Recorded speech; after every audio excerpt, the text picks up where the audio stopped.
આપણે ગામમાં 25,000 50,000 હતું કે ખાલી તો કામ મારી વઈ ગઈ ન્યા ધોકા ખેંચીએ છીએ. આપણે શરમ આવી જોઈએ. શરમ લડવાનું ક્યાં હોય? આઝાદી પછી અત્યાર સુધીમાં ઓબીસી ના કેટલા મુખ્યમંત્રી બનાવ્યા? આહિર સમાજનો કોઈ બનાવ્યો છે ખરી? ભરવાડ સમાજનો ઉપમુખ્યમંત્રી બનાવ્યો છે ખરી? સથવારા સમાજનો ઉપમુખ્યમંત્રી બનાવ્યો છે ખરી? આ જ રીતે ઓબીસી એસસી એસટી સમાજને ક્યારેય રાજકીય રીતે પ્રભુત્વ આપવામાં આવ્યું નથી.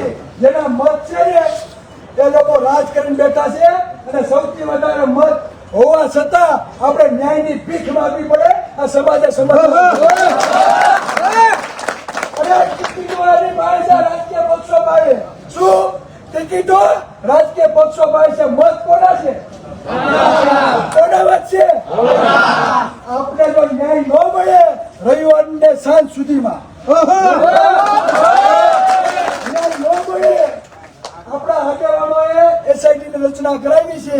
આપણે એના ઉપર ગર્વ છે અને વિશ્વાસ પર પણ દિવસ પછી નાટક દેખાડવાના ખેલ છે એ સહન થશે નહીં.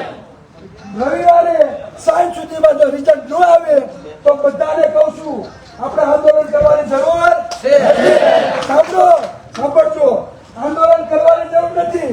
આંદોલન કરશો ને તો વિસામાં ઘાલી દીધા, 300 હાથમાં હળવદમાં નાખી દીધા, કોટડામાં નાખી દીધા, પીસવીમાં નાખી દીધા. આવી ઘણી એવી જગ્યાઓ છે. તમે આંદોલન કરવા ભેગા થાવ ને તમારા ઉપર હું કરવામાં આવે, ખોટા ગુના દાખલ કરવામાં આવે, પછી તમે કોઈ આંદોલનમાં ક્યારે જોડાશો નહીં. બેસ્ટમાં બેસ્ટ રસ્તો એ છે કે ગામે ગામ 15 20 યુવાનોને એવી ટીમ તૈયાર કરો કે પોતાના ગામના 200 300 પરિવાર